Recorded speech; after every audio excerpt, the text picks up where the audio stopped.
Ça commence un petit peu à se transformer en dynamique de buddy movie, et je vous cache pas que ça me déplaît pas.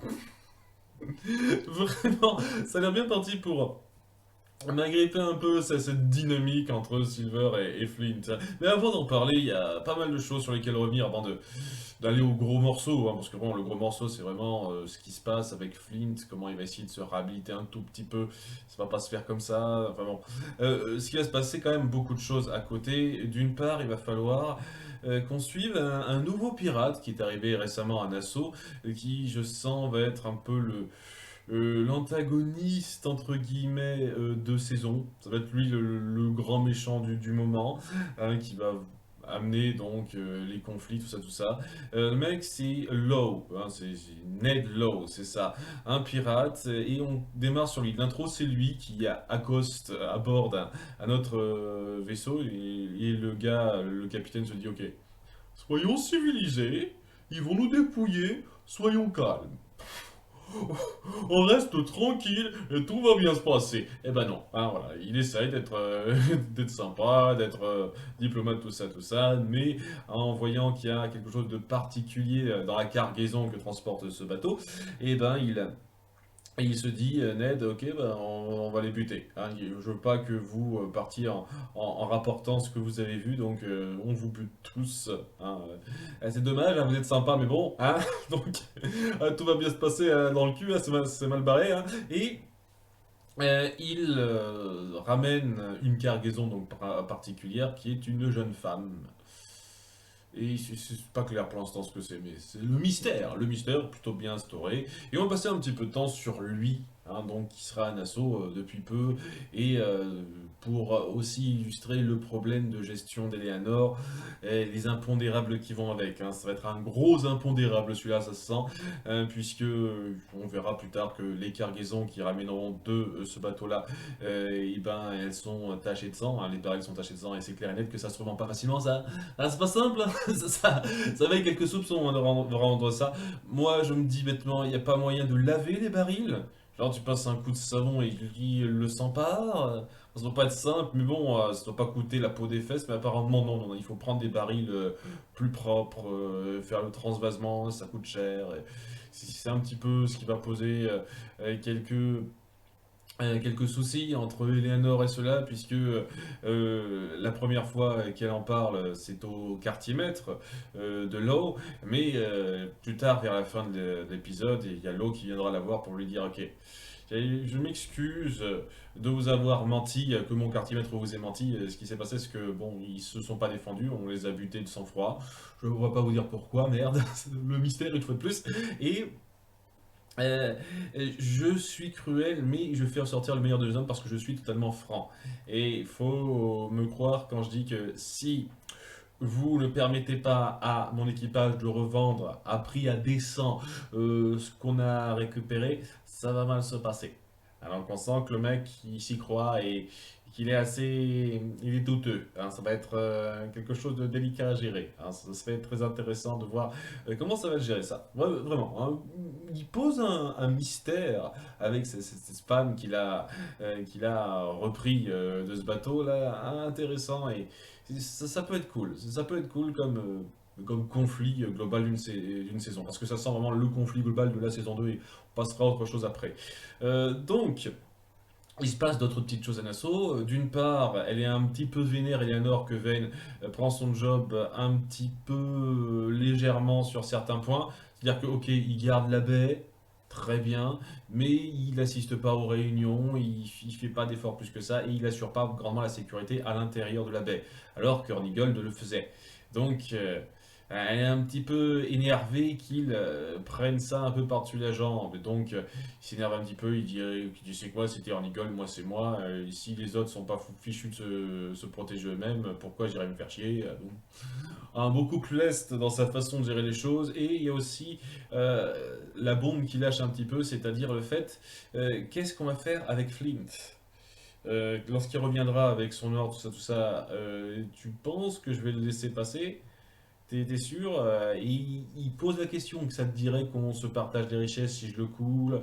Il y a vraiment ce questionnement, cette mise à mal de la confiance qu'elle a envers Flynn, parce qu'il y a vraiment une sorte de lien un peu particulier entre ces deux-là, une fois de plus, qui a été bien instauré dans la saison 1, qui essaye d'appuyer avec leur passé. Donc, c'est très intéressant ça.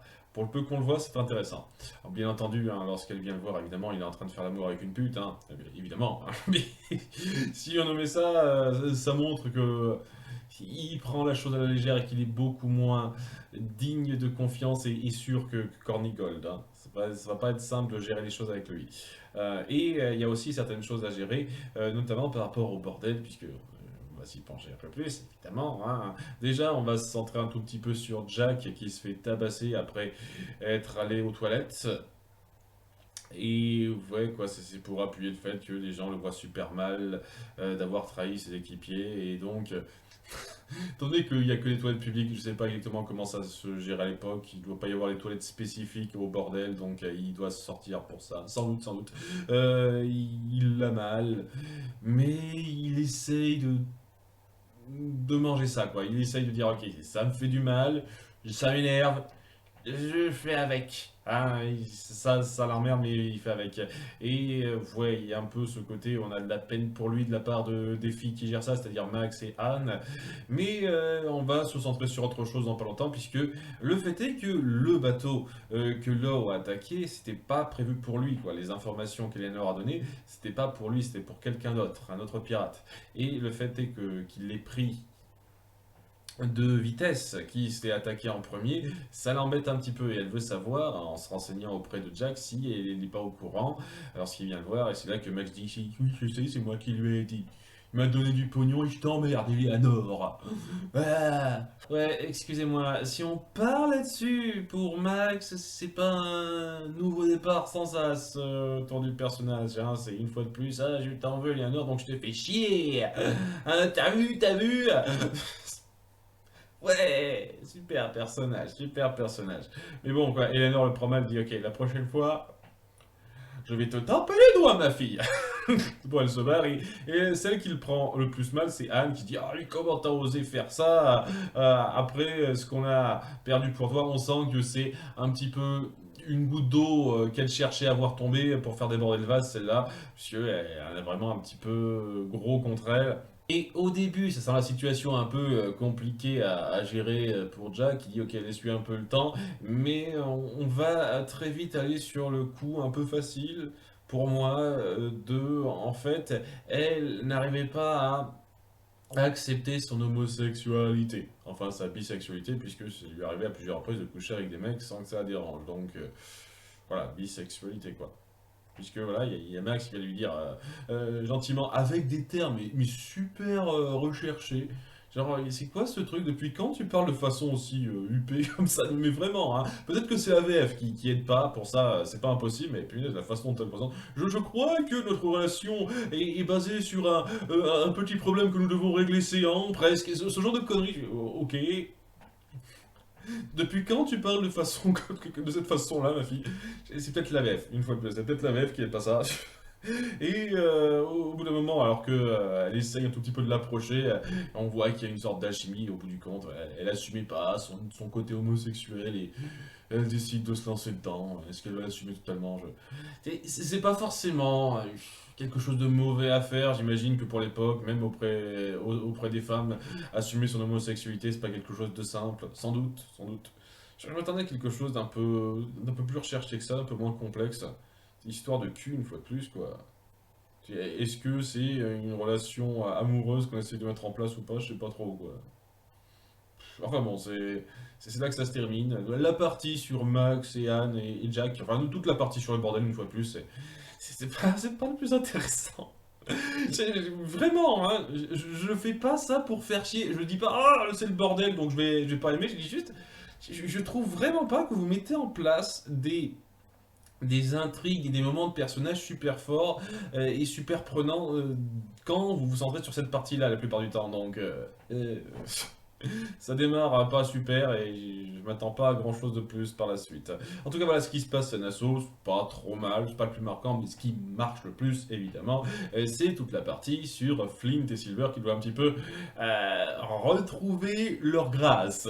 Parce que maintenant, ils sont vus comme des traîtres pour l'équipage, et la seule chose qui les empêche d'être exécutés, c'est que Dufresne, qui au passage est joué par un autre acteur, je vais en parler dans pas longtemps ça. Dufresne promet à Flint que sa peine sera commuée, il le dit, si il aide à trouver un stratagème pour s'en prendre à l'or qui est juste sous leur nez mais qui est pas si simple d'accès. Et ouais, c'est ça le truc quoi. Il y a que lui qui peut avoir des stratégies en fait. Vous n'avez aucune stratégie, vous n'avez personne pour réfléchir à ça. Allez, nous n'avons aucune idée, nous sommes bêtes, nous avons besoin de quelqu'un pour avoir un plan en fait. C'est ça votre truc. C'est ça qu'il sauve. Il a un cerveau, contrairement à vous. Il peut réfléchir un tout petit peu. Je suis désolé, mais c'est un petit peu ça. Voilà. On ne peut pas réfléchir par nous-mêmes, on n'a pas d'idée. C'est lui, il faut qu'on lui demande en fait. C'est ça qui le sauve un petit peu quoi. Ah, c'est le truc un petit peu gros que j'aurais à déplorer là-dessus. En dehors de ça, c'est très bien. Et sinon, le truc un peu gros et que je ne vais pas grandement tenir rigueur à la série, c'est que on a changé d'acteur pour Dufresne et je me suis un peu renseigné, hein. J'ai vérifié pour l'acteur principal qui le jouait dans la saison 1, et ben il a eu un cancer cérébral et il n'a pas pu reprendre son rôle, et donc on a dû le remplacer. Ce genre de choses graves et malheureuse arrive et le fait que Dufresne soit un acteur important dans le scénario était inévitable. Il fallait qu'on reprenne ce personnage. Changer l'acteur, c'était la chose à faire dans les circonstances, malheureusement. Et donc voilà, les plaintes qui vont se faire tout de suite, je n'en tiens vraiment pas rigueur à la série, ceux qui gèrent tout ça c'est juste, c'était inévitable. Bien, donc voilà, l'acteur ne dégage pas le même sentiment que le premier. Dans le sens où déjà, bon, il se ressemble pas totalement. Il a essayé un peu de reprendre le style, mais on voit la différence quand même. Et surtout, quoi, il dégageait beaucoup plus une carrure d'intellectuel du Fred, même en s'étant rasé la tête, quoi. Il dégageait plus une carrure d'intellectuel. Alors que là, le nouvel acteur, sans lui chier dessus, dégage plus un côté, justement, le chef, puis voilà, quoi. Il n'y a rien de très fort qui se dégage de lui, et ça vient peut-être du fait que j'ai pas su cet acteur-là, quoi. C'est pas impossible, quoi. Et ce qui fait super bizarre, c'est que en VF, c'est la même voix, quoi. Le doubleur, lui, par contre, il n'a pas eu de problème de cancer cérébral. Tant mieux pour lui. Donc, il a pu continuer. Et ce changement, étant donné qu'on fait, et qui renvoie pas la même chose, je trouve, en termes d'expression corporelle, j'ai envie de dire, étant donné qu'il renvoie pas la même chose, cette voix, qui lui allait très bien dans la première saison, lui va moins dans cette seconde saison. Voilà, ça va être, je pense, une adaptation, hein. Il va y avoir un temps d'adaptation importante à mettre en place pour que je sois pris dans le personnage du Fred après coup. Mais voilà, une fois de plus, ce n'est pas un problème à déplorer de la part des créateurs ou quoi que ce soit. Ils ont fait avec l'horreur qui est arrivée avec l'acteur de base, quoi. Et si c'était important de continuer le personnage du Fred. Donc, voilà, c'est dommage, mais je vais pas non plus gueuler là-dessus. C'est juste pour dire que voilà, pour un spectateur, voir ça passer du coq à l'âne à ce niveau-là, c'est un peu gênant. Mais ça change rien au fait que la situation est délicate pour Flint et qu'on va essayer de mettre en place ce début de remontée pour lui. Hein, puisque donc on propose ça. La première réflexion de Flint, c'est de dire allez vous faire foutre. Vous me demandez mon avis, allez vous faire foutre, vous serez vite repéré et buté. De toute façon, c'est bien gardé, vous avez aucune chance. Mais il se dit attendez. Je vais peut-être en fait faire quelque chose, je vais peut-être essayer de sauver ma peau, voire plus. Et son plan, c'est lorsqu'il voit le navire de guerre qui accompagne donc le bateau, hein, parce qu'il n'y avait pas que l'Urkai, le navire de guerre. Alors, c'est un truc, je sais peut-être mal compris, mais je suis presque certain que dans l'épisode précédent, la fin de la saison 8, je suis sûr que quelqu'un va me reprendre CBRF, il arrête de me reprendre. T'as pas compris si ça à chaque fois, chaque épisode. Allez, j'aimerais quand même rajouter que t'as pas bien saisi tel truc. Ok, très bien, excuse-moi, je n'ai vu la série qu'une seule fois, moi, pas autant que toi. Le fait est que je suis presque certain qu'à un moment donné, lorsque Flint fait dire à Silver qu'il transporte du tabac dans leur bateau en tant que marchand, quoi, pour se faire passer pour des marchands dans l'épisode précédent, et ben il y a Dufresne qui dit de façon claire, ouais, il veut faire comprendre à l'équipage que c'est quelqu'un d'autre qui est venu pour l'Urca, pour la cargaison de l'Urca. Et je suis presque sûr qu'il dit pirate aussi à ce moment-là. Quoi, donc, ça semble indiquer que c'est ce que voulait faire passer la VF. Peut-être que c'est une mauvaise traduction, ou peut-être que c'est une mauvaise supposition de Dufresne. Mais ouais, il me semblait quand même que c'était un autre vaisseau pirate. Mais si c'est juste un navire de guerre qui a accompagné l'Urca et qui lui n'a pas échoué contrairement à lui, ok, sans doute. Qu'est-ce que c'est que ça colle mieux et que c'est pas que les petites plaintes que j'ai faites concernant la situation de ce bateau-là n'étaient pas justifiées. Peut-être, c'est pas impossible. Enfin bref, parce qu'à un moment donné, il parle espagnol quand même sur ce navire de guerre, donc je pense que c'est le même. Et peut-être que si moi qui ne vois pas très bien, peut-être qu'il y a des différences flagrantes visuelles. Excusez-moi, je ne suis pas un spécialiste une fois de plus. Hein. Oh, regardez l'armature du bateau, c'est pareil, je ne fais pas la différence. Faut pas me demander à moi de voir si deux bateaux se ressemblent ou pas, quoi. Hein. Sérieusement, hein. Faut pas me demander ça, moi. Vous pouvez attendre des plombs pour que je vois un truc comme ça. Hein. Des plombs, je vous le dis tout de suite, hein. Ça ne se fera pas. donc, donc ça c'est clair, c'est dit.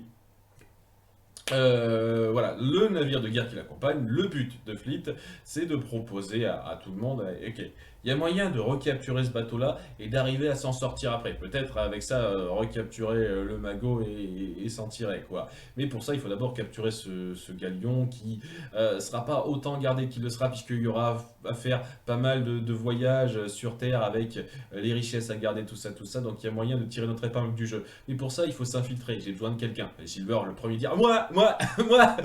Il le vit pas très bien, Flynn, parce que bon, il espérait quelqu'un de plus fort sur qui il pouvait davantage compter. Et dans l'absolu, je pense qu'il a bien choisi avec Silver. Hein. Silver, le filou, qui réfléchit bien. J'apprécie énormément ça. S'il y a bien une chose qui me plaît là-dedans, c'est la dynamique de duo entre Flint et Silver. Flint qui a du mal avec lui alors que Silver essaye d'être dans ses bonnes grâces et voit en lui un petit peu sa porte de sortie en fait. Et il voit quand même que le mec est le plus réfléchi du lot. Même s'il a certaines ambitions avec lesquelles il ne sera pas d'accord, mais il voit que c'est le plus réfléchi du lot et que ses intérêts vont beaucoup plus de pair avec les siens pour l'instant. Donc il essaye vraiment de se mettre dans ses bonnes grâces et d'être avec lui. Et c'est pour ça qu'il appuie quand même à plusieurs reprises, qu'il essaye de l'épauler et qu'il a de bonnes idées. Et que même s'il a l'air un petit peu pâteau lorsqu'ils infiltrent le bateau, et ben il a de très bonnes idées, il aide beaucoup, surtout à un moment donné lorsqu'ils se font repérer et qu'il fait semblant de vendre lui et ses hommes pour pouvoir se tirer et les attaquer par derrière, ceux qui les surveillent, et pour bien s'en tirer. Ce moment était fort aussi, j'aime beaucoup ça. Et tous ces instants entre eux étaient très bons en fait. Je trouve sincèrement que c'est les deux meilleurs acteurs de la série pour l'instant, et oui, il y a une espèce d'alchimie particulière qui commence à se mettre en place entre eux qui a qui s'est un tout petit peu entamé dans la saison 1, mais qui se ressentait pas des masses.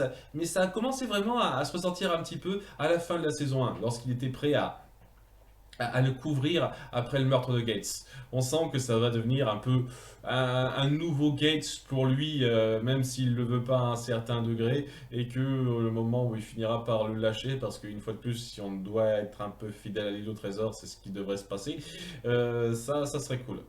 Sinon, juste un truc, parce que on m'a repris là-dessus dans les premières critiques, c'est que de base, sur l'île au trésor, pas la planète au trésor, mais l'île au trésor, le roman de base, oui, Silver faisait partie de l'équipage de Flint et même il a été son quartier maître à un moment donné. Donc, c'est pas impossible que ça arrive à un moment donné, donc que ce soit raccord avec le bouquin à ce niveau-là. Je vous cache pas une fois de plus, je suis pas un grand spécialiste, je connais pas le bouquin par cœur. Ça peut être précisé dans le film de Disney, le vieux film de Disney que j'ai vu une fois il y a un certain temps. C'est pas impossible, mais ça m'a pas marqué plus que ça. Hein. Donc, ouais, si c'est bien parti comme c'est pas impossible que ça devienne raccord avec ça au bout d'un moment. Hein. Mais bon, voilà. c'est le cœur de cet épisode, ce qui fait qu'il est très réussi, c'est la dynamique entre Flint et Silver. Et le fait qu'avec pas mal de péripéties, ils arrivent à s'en tirer, à mettre suffisamment le boxon pour attirer l'attention des autres et permettre à tout le reste de l'équipage de prendre possession du navire et de se barrer avec leur nouveau bateau qui est plus armé que le précédent. Hein, ici, c'est le même navire de guerre qu'à la fin de la saison 1. Il dépote tout, hein, il dépote tout facilement. Donc, ouais, si jamais il y a Vayne qui voudrait s'attaquer à lui avec un armement comme ça, c'est pas impossible qu'il s'en prenne plein la gueule aussi. Hein. Je dis ça comme ça, une petite idée comme ça.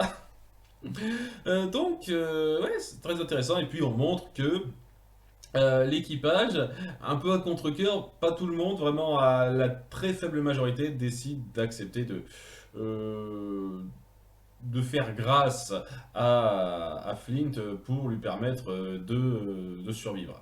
Sachant que ça aurait quand même été un sale coup de pute après ce qu'il vous a permis de faire. Mais bon, voilà, c'était pas grand chose. Et après ça, il y a Silver qui se rend compte que ce n'est que le début du plan de Flint et qu'il compte, très certainement, il a compris quoi, reprendre la confiance et le commandement de cet équipage pour arriver à ses fins, quoi. Il n'a pas abandonné son projet.